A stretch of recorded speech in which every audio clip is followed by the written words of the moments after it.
alhamdulillah salatu wassalamu ala rasulillah.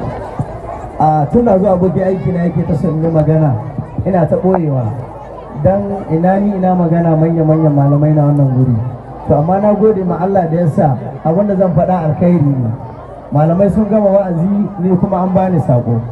A madadin kamfanin nan na SIX20 wanda yake da mazauni a nan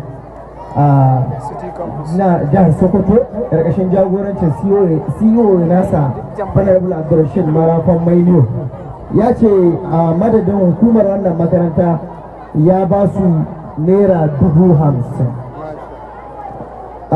Ya ce kuma ɗalibai waɗanda suka hardace alƙur'ani ina takaicin na ga namiji guda, to Allah ya sa baɗi a samu namiji 1000.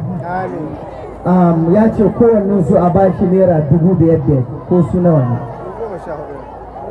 Haka ma ɗalibai waɗanda suka shiga gona ta 'yan jarida, to ina fatan gobe su tafi yau kyau. Allah ya ƙara ba mu saubantaka da alƙur'ani. Su kuma wannan grup ɗin waɗanda suka yi da larabci ya ce a ba su naira 10,000.